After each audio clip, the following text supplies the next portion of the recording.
So hi guys welcome back to my two videos. तो इस video में दोस्तों डिस्कस करने वाले हैं यहाँ पर कुछ इंपॉर्टेंट कंपनीज को और उनसे रिलेटेड कुछ इंपॉर्टेंट अपडेट्स हैं जिसकी बात करेंगे इस वीडियो में। तो चलिए दोस्तों वीडियो की शुरुआत करते हैं। सबसे पहली कंपनी की बात करते हैं। पहली कंपनी का नाम है जियो फाइनेंशियल सर्विसेज लिमिटेड। बट इसको डिस्कस करने से पहले दोस्तों अगर आपने अभी तक चैनल को सब्सक्राइब नहीं किया है तो चैनल को सब्सक्राइब करके बेल आइकन को प्रेस कर लो और टेलीग्राम चैनल को भी ज्वाइन कर लो जिसका लिंक आपको डिस्क्रिप्शन में देखने को मिल जाएगा। और एक डिस्क्लेमर भी है, जो भी कंपनी से रिलेटेड न्यूज़ एंड अपडेट्स हम लोग कवर करेंगे वो सारी न्यूज़ एंड अपडेट्स सिर्फ और सिर्फ एजुकेशन पर्पज़ के लिए ही, सीखने के लिए है। तो इसको किसी भी तरह का इन्वेस्टमेंट एडवाइस मत समझना, आप खुद से रिसर्च और एनालिसिस भी कर सकते हैं। तो चलिए दोस्तों वीडियो की शुरुआत करते हैं। सबसे पहले बात करते हैं जियो फाइनेंशियल सर्विसेज से रिलेटेड कुछ इंपॉर्टेंट न्यूज़ एंड अपडेट्स के बारे में। सो दोस्तों अभी रिसेंट टाइम्स में देखोगे तो जियो फाइनेंशियल सर्विसेज से रिलेटेड काफ़ी सारी इंपॉर्टेंट न्यूज़ आपको देखने को मिल जाएगी, जो कि जियो फाइनेंशियल सर्विसेज को लगातार फोकस में रखा था। अब देखा जाए अभी रिसेंट में सबसे बड़े न्यूज़ के बारे में बात करें हम, तो वो था कंपनी का Q2 के अर्निंग्स, जहां पर कंपनी ने रेवेन्यू 41% से ग्रो कर 981 करोड़ का रिपोर्ट किया था। और उसमें कंपनी का लेंडिंग बिजनेस, एसेट मैनेजमेंट वाला बिजनेस, उसके अलावा पेमेंट बिजनेस, ये तीनों में काफ़ी अच्छी परफॉर्मेंस हमें देखने को मिली थी। और साथ में कंपनी का जो नेट प्रॉफिट है वो 695 करोड़ कंपनी ने दिखाया और रेवेन्यू दिखाया 981 करोड़ का। और ये अब तक का बेस्ट रेवेन्यू एंड प्रॉफिट था किसी भी पर्टिकुलर क्वार्टर का जब से जियो फाइनेंशियल सर्विसेज मार्केट में लिस्टेड है। और साथ में दोस्तों सबसे इंटरेस्टिंग बात यहाँ पर यह है कि ऑपरेशनल इनकम 5 गुना आपको ग्रो होता हुआ दिखा था इस Q2 में, और वो रिपोर्ट हुआ था 317 करोड़। ऑपरेशनल इनकम का मतलब ये है कि कंपनी ने बिजनेस से जो इनकम जनरेट किया वो, कंपनी के पास रिलायंस की स्टेक है तो इस वजह से कंपनी के पास रेवेन्यू आते रहते हैं रिलायंस के डिविडेंड की वजह से। बट खुद के बिजनेस से कंपनी के पास बड़े रेवेन्यू नहीं आ रहे थे। बट जो कंपनी के पास रेवेन्यू था पहले और जो अब रिपोर्ट हुआ है उसमें 5 गुना की जंप हमें देखने को मिली है, क्योंकि कंपनी ने Q2 में कई सारे बिजनेसेस में एंट्री की है। इसमें एक बिजनेस है EMC का, तो इस चीज़ को आप नोट कर सकते हैं। और ये एक तरह से देखा जाए तो काफ़ी अच्छी बात है कंपनी के बिजनेस पॉइंट ऑफ व्यू से। सो अब दोस्तों वीडियो में आगे बढ़ने से पहले बात कर लेते हैं सेबी रजिस्टर्ड टेलीग्राम चैनल के बारे में, जिसको चाहो तो आप ज्वाइन कर सकते हो। अब ज्वाइन करने का सबसे बड़ा बेनिफिट क्या है वो मैं आपको समझा देता हूँ। देखो, मार्केट से रिलेटेड जो इंपॉर्टेंट एनालिसिस होते हैं वो आपको यहाँ पर देखने को मिलता है, वो भी बिल्कुल फ्री ऑफ कॉस्ट। उसके अलावा काफ़ी सारी कंपनी के चार्ट्स आपको देखने को मिलते हैं रेगुलर बेसिस पे, जो कि यूट्यूब पे तो अब आपको देखने को मिलेगा नहीं। तो वो सारी चीज़ें आपको टेलीग्राम में ही अपडेटेड देखने को मिल जाती हैं। और इसके अलावा दोस्तों सेबी रजिस्टर्ड टेलीग्राम चैनल है, तो यहाँ पर आपको काफ़ी सारे कॉल्स वगैरह भी देखने को मिलते हैं, जिसका भी बेनिफिट आप ले सकते हैं। पास्ट में जो कॉल्स वगैरह यहाँ पर देखने को मिले थे उसकी परफॉर्मेंस भी हमें काफ़ी अच्छी देखने को मिली थी, जिसको आप चाहो तो नोट डाउन कर सकते हैं। और साथ में दोस्तों यहाँ पर लाइव आकर जो भी आपके डाउट्स इंक्वायरीज हैं वो भी क्लियर किया जाता है। तो लिंक इसका आपको डिस्क्रिप्शन में देखने को मिल जाएगा, लिंक के थ्रू जाकर आप सेबी रजिस्टर्ड टेलीग्राम चैनल को ज्वाइन कर लेना। अब इसके अलावा दोस्तों एक न्यूज़ की बात कर लेते हैं। न्यूज़ यहाँ पर यह है कि धनतेरस 2025 को देखते हुए जियो फाइनेंस ने ऑफर किया है 2% फ्री डिजिटल गोल्ड देने का, जिसको आप परचेस कर सकते हैं जियो फाइनेंस और माई जियो एप्लीकेशन के ज़रिए। अब देखो दोस्तों, दिवाली की बात करें, धनतेरस की बात करें, तो यहाँ पर लोग गोल्ड खरीदना पसंद करते हैं। तो उस केस में अगर कोई आपको 2% फ्री डिजिटल गोल्ड देने का फैसला कर रहा है एज ए ऑफ़र, तो उस केस में काफ़ी सारे लोग उससे इन्फ्लुएंस होकर उनके प्लेटफॉर्म में जा सकते हैं। और बिजनेस पॉइंट ऑफ व्यू से जियो फाइनेंस के लिए एक अच्छी खबर हो सकती है, और इसकी पेरेंट कंपनी जियो फाइनेंशियल सर्विसेज के लिए ज़बरदस्त खबर है। बट दोस्तों एक छोटा सा मैं आपको पॉइंट समझाना चाहूँगा एजुकेशनल पर्पज़ के लिए, जिससे आपको थोड़ी सी इन्वेस्टमेंट की क्लैरिटी हो। देखो, जब भी गोल्ड की बात होती है तो हम इंडियंस काफ़ी ज़्यादा बोल सकते हैं सेंसिटिव हो जाते हैं, क्योंकि गोल्ड एक तरह से इमोशन है। बट गोल्ड की जब हम बात करते हैं इन्वेस्टमेंट के लिए, तो फिजिकल गोल्ड में भी इन्वेस्टमेंट होता है, ETFs में भी होता है, और बोल सकते हैं डिजिटल गोल्ड में भी इन्वेस्टमेंट होता है, और RBI द्वारा रेगुलेटर जो SGB गोल्ड है उसमें भी इन्वेस्टमेंट होता है। बट सबसे इंपॉर्टेंट बात, पैसा कहाँ पर बनेगा और पैसा कहाँ पर डूबेगा, ये आपको समझना है। देखो, गोल्ड के जो प्राइस के मूवमेंट्स हैं उसके बेसिस पे तो सभी जगह आपका पैसा बनेगा, बट कॉस्ट ऑफ एक्विजिशंस अगर आपका इंक्रीज़ हो करना है तो फिर आपको फिजिकल गोल्ड परचेस करनी चाहिए, क्योंकि वहाँ पर मेकिंग चार्ज आपको देना पड़ता है, और जो GST है वो एज इट इज़ लगता है।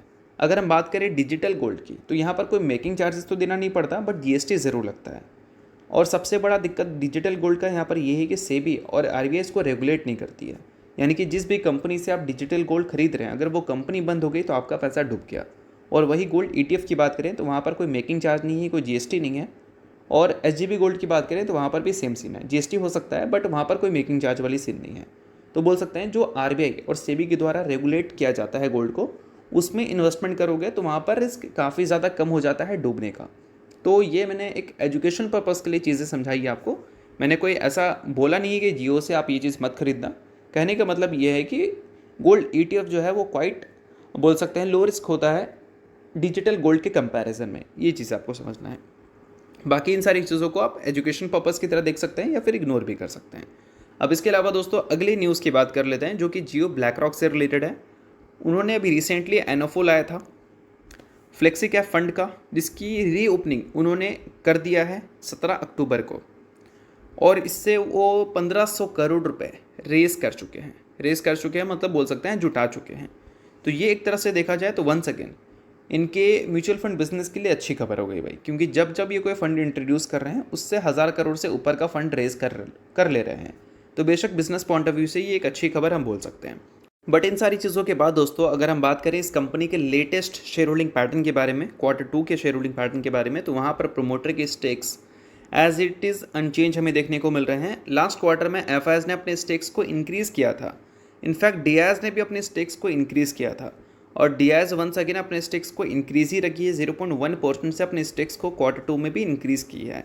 बट अगर हम बात करें FIs की तो 12.3% स्टेक्स वो ऑन करती थी Q1 तक, बट अभी उनके स्टेक्स जो है वो गिरकर 11.85% हो चुके हैं, यानी कि FIs के होल्डिंग्स में आपको चेंजेस देखने को मिली है। बाकी उसके अलावा अगर हम बात करें पब्लिक के बारे में तो पब्लिक के स्टेक्स हमें बढ़ते हुए देखने को मिले हैं। तो बोल सकते हैं कि जितने FIs ने बेचे हैं उतने DIs ने खरीदे नहीं हैं, तो वो स्टेक पब्लिक के पास जाता हुआ दिखा है। तो ये सारी चीज़ों को आप नोट कर सकते हैं, क्योंकि FIs की कन्विक्शंस मेनली उन कंपनीज़ में होती है जिसके नंबर्स आपको ज़बरदस्त देखने को मिले हैं, और जैसे ही कंपनी ने Q2 के नंबर्स अच्छे दिखाए उसी क्वार्टर में FIs की इंटरेस्ट आपको कम होती हुई दिखी है। तो इन सारी चीज़ों को आप नोट डाउन कर सकते हैं। बाकी इसके अलावा बात करें अगली कंपनी के बारे में तो उसका नाम दोस्तों बजाज फाइनेंस लिमिटेड है। सो दोस्तों बजाज फाइनेंस को डिस्कस करने से पहले अगर आपने अभी तक मेरे सेबी रजिस्टर्ड टेलीग्राम चैनल को ज्वाइन नहीं किया है तो उसका लिंक आपको डिस्क्रिप्शन में दिख जाएगा। लिंक के थ्रू जाकर बिल्कुल फ्री ऑफ कॉस्ट उस टेलीग्राम चैनल को ज्वाइन कर सकते हैं। सेबी रजिस्टर्ड टेलीग्राम चैनल है तो काफ़ी कुछ आपको मिलता है, लाइक न्यूज़ एंड अपडेट्स हो गई, एनालिसिस हो गई चार्ट्स की या फिर इंडस्ट्रीज़ की, वो सारी चीज़ें। उसके अलावा सेबी रजिस्टर्ड टेलीग्राम चैनल है तो इनके कॉल्स भी दिखते हैं, जिसको भी चाहो तो आप चेकआउट कर सकते हो। तो लिंक आपको डिस्क्रिप्शन में दिख जाएगा। लिंक के थ्रू जाकर बिल्कुल फ्री ऑफ कॉस्ट आप इस टेलीग्राम चैनल को ज्वाइन कर सकते हैं। अब दोस्तों बात करते हैं बजाज फाइनेंस के बारे में। तो बजाज फाइनेंस जो है दोस्त अभी अपने एकदम 52 वीक हाई के आसपास ही देखने को मिल रही है, और जो कंपनी अपने ऑल टाइम हाई या 52 वीक हाई के आसपास है तो उस कंपनी के जो आने वाले नंबर्स होते हैं वो बहुत ज़्यादा इंपॉर्टेंट होते हैं, क्योंकि कंपनी में एक छोटी से पॉइंट के बेसिस पे भी एक बड़ी प्रॉफिट बुकिंग हो सकती है। और नंबर्स बहुत ज़्यादा इंपॉर्टेंट होता है, क्योंकि नंबर्स के बेसिस पर डिसाइड होता है कि कंपनी के ग्रोथ अच्छे हैं या फिर ख़राब हैं, और ग्रोथ के बेसिस पे ही डिसाइड होता है कि कंपनी का शेयर कैसा परफॉर्म करेगा। ये तो आप सभी जानते ही होंगे। बाकी अगर कंपनी के क्वार्टरली रिजल्ट की बात करें तो लास्ट क्वार्टर में कंपनी के जो रेवेन्यू थे वो 21.27% से ग्रो करते हुए दिखे थे, और अगर हम पिछले 3-4 साल की हिस्ट्री की बात करें तो एक बार भी कंपनी ने इतना कम ग्रोथ नहीं रिपोर्ट किया है किसी भी पर्टिकुलर क्वार्टर में। और यही सेम चीज़ कंपनी के प्रॉफिट में भी लागू होता है। अगर हम पिछले 1 साल की बात करें तो रेवेन्यू तो फिर भी चलो 25% से ग्रो किया है, प्रॉफिट तो सिर्फ 17% से ग्रो की है, और ये बजाज फाइनेंस के इन्वेस्टर्स को देखने की आदत नहीं है। इस कंपनी के इन्वेस्टर्स को हमेशा 30-35% की ग्रोथ देखने की आदत है इस कंपनी के नेट प्रॉफिट में। इनफैक्ट रेवेन्यू के कंपैरिजन में जो प्रॉफिट ग्रोथ सीधा रहता है इस कंपनी का अक्सर बेटर रहता है, बट पिछले 1 साल में वो चीज़ देखने को मिला नहीं है। तो मिला नहीं है तो हम उम्मीद करेंगे कि Q2 में हमें देखने को मिले। तो Q2 के जो डेट्स हैं वो कंपनी ने अनाउंस कर दिया है, जो कि है 10 नवंबर का। इस दिन कंपनी अपने Q2 के अर्निंग्स को रिपोर्ट करेगी।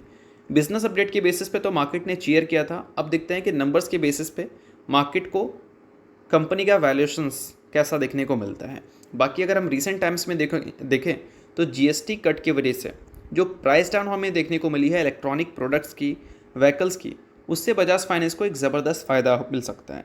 अभी ये देखो काफ़ी सारे जो इलेक्ट्रॉनिक्स प्रोडक्ट होता है, लाइक AC की बात करें, TV की बात करें, वॉशिंग मशीन की बात करें, इसको लोग फाइनेंस में परचेस कर लेते हैं। और फाइनेंस की जब बात आती है तो नो कॉस्ट EMI की बात होती है, और वहाँ पर बजाज फाइनेंस सबसे बड़ा प्लेयर दिखता है। तो इस वजह से GST कट की वजह से जो प्राइस डाउन हुई है तो उससे इलेक्ट्रॉनिक मार्केट का जो सेल है वो अगर इंक्रीज़ होता है आने वाले क्वार्टर्स में तो उससे बजाज फाइनेंस को एक ज़बरदस्त फ़ायदा मिल सकता है। बाकी इस कंपनी के लेटेस्ट अगर शेयर होल्डिंग पैटर्न की बात करें तो वहाँ पर FIs की जो स्टेक है वो वंस अगेन इंक्रीज़ होती हुई दिखी है, और DIs की जो कन्विक्शंस पहले अच्छी हुआ करती थी बजाज फाइनेंस में वो वंस अगेन हमें वीक ही देखने को मिली है। 14.52% से DIs की स्टेक गिरकर 14.39% हो चुके हैं, और वही FIs 21.71% स्टेक ऑन करते थे, जो कि बढ़कर 21.97% हो चुका है। तो ये सारी चीज़ों को आप नोट कर सकते हैं, काफ़ी इंपॉर्टेंट है। बाकी इसके अलावा अगर हम बात करें अगली कंपनी के बारे में, तो उसका नाम है दोस्तों BEML। रिसेंटली कंपनी ने 1:2 के रेशियो में स्टॉक स्प्लिट का अनाउंसमेंट किया था। उसका रिकॉर्ड डेट कंपनी ने सेट कर दिया है। रिकॉर्ड डेट की दोस्तों अगर हम बात करें तो वो हमें देखने को मिलता है 3 नवंबर का। सो अगर आप इस कंपनी के शेयर होल्डर हैं तो आप इस डेट को नोट कर सकते हैं। इस दिन कंपनी 1:2 स्प्लिट के हिसाब से टेक्निकल एडजस्ट होगी। बाकी शेयर होल्डर नहीं है, आप इग्नोर कर सकते हैं। न्यूज़ थी इस वजह से मैंने बता दिया, बाकी ये किसी भी तरह का रिकमेंडेशन नहीं है। तो चलिए ये वीडियो यहीं तक था। आप करता हूँ वीडियो आपको अच्छा लगा होगा, लाइक कीजिए, पहली बार सब्सक्राइब कीजिए। वीडियो निकले बहुत बहुत शुक्रिया।